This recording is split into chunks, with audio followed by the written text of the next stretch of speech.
you were just upstairs speaking to the City of Cape Town representatives. What was that experience like? Well, I actually arrived here very, very angry. I've been in a state of anger since I've heard about the fact that they want to destroy this perfect space development, how they're going to do it.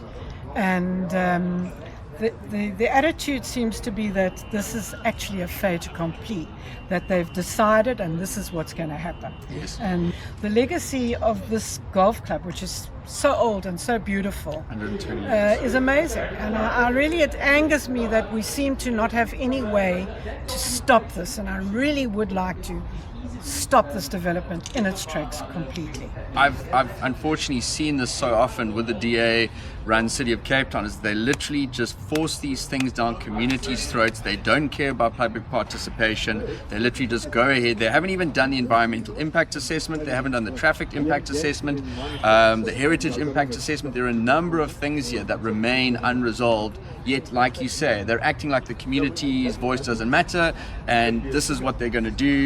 So, look, we're going to do everything we can from our side, and I think, like we spoke about earlier, I think it's really important that the community gets their voices heard, and you guys protest and make sure that this doesn't go ahead, and let's hopefully hold the City of Cape Town.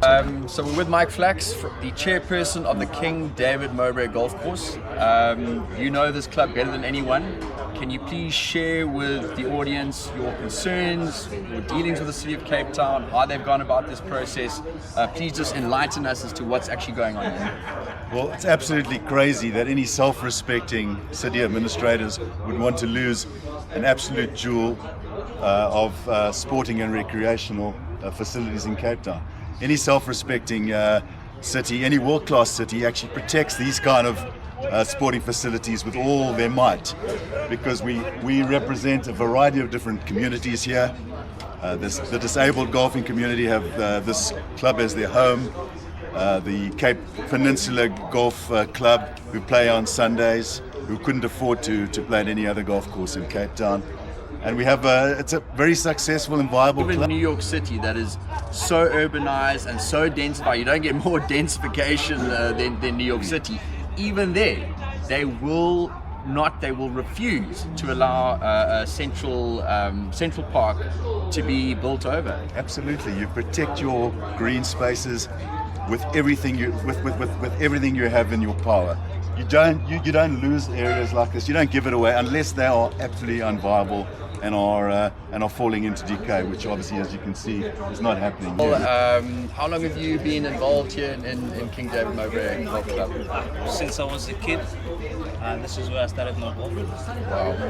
Through the development with John Laidlaw, back in the day, since I was a kid, still at school. How old were you? I won't lie, most of the golfers start at the age of 5. I started late. I started at the age of, if I'm correct, 14, 15. So since 14 years old, you've been a member of the club, you've been playing here, this is where you learned how to play golf. Have you heard about what the City of Cape Town is trying to do and propose? Well, I've seen some headlines about the housing that they want to build in the course. To be a sad day for the club, it will be a sad day for the community, of our members. I mean, this is it's a very nice place, very convenient. I mean, closer to the airport, closer to the town. It's very neutral. Guguletu, how many of your friends, how much do they know about golf? Have you taught them about golf? Most of the guys, well, most of my friends are from Guguletu. Yes. They become members here because they love the course, and I come from a family of golf. You know, my father had a vision actually. I was named Arnold, Arnold Palmer. Wow. And then Jack is Jack Nicholas, and then Nick is Nick Price, and then Gary is Gary Clay. Are those your brothers? Yeah. So my father had a vision. So as I said, it would be a sad day to lose this golf. I would be broken. Wow. I wouldn't know which club to go to because this is the only club I know. At my home, we have such a good community of members over here. They really give back into the community. They have great development golf coming through here for the kids, for the deaf school, and it's really become my home over here. I mean, I spend any time I'm not at work, I'm probably over here, and it would really, really be a disservice to the community if they had to move. So, I mean, it would be the second time that they've moved King David from its original home where I played my school golf at.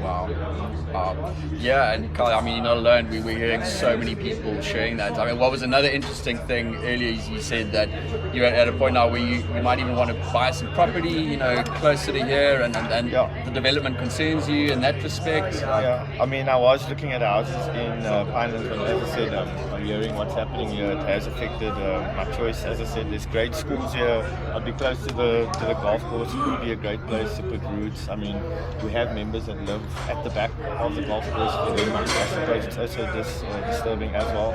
So, as I said, it will be actually a disservice to the community. If the project goes ahead, you probably would.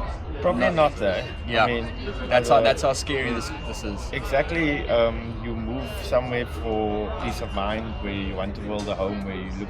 I mean, we do live in South Africa, and safety is the main concern. And you pick an area according to that. And I mean, Pinelands is a lovely area. As I said before, it has great schools. It has King David.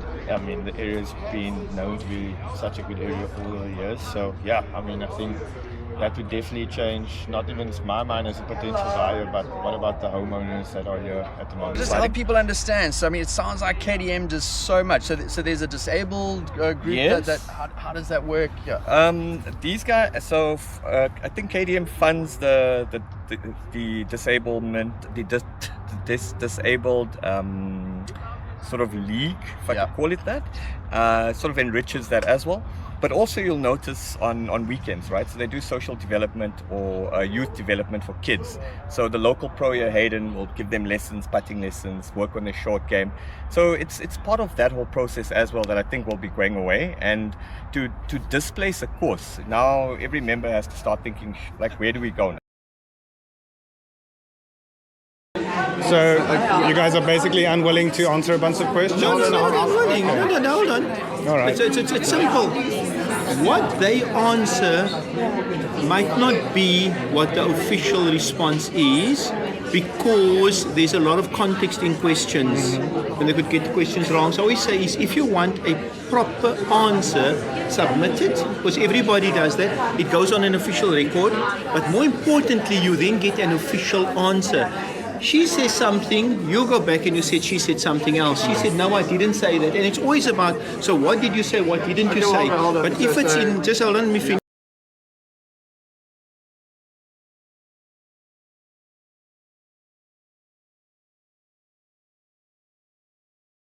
So based on that premise, is there any PRASA commitment, considering PRASA is going to be the one that would be building the train station and the train lines, is there any commitment from PRASA in budget or timeline for the building of that train station, which is in fact central to handle the influx of people that would be living in this massive development? I think it's important to just point out where we are in this process. We're looking at a multi-year planning process, and there are a number of feasibility aspects and commitments which will only be in place when they're in place prior to commencement of any activity on the site. So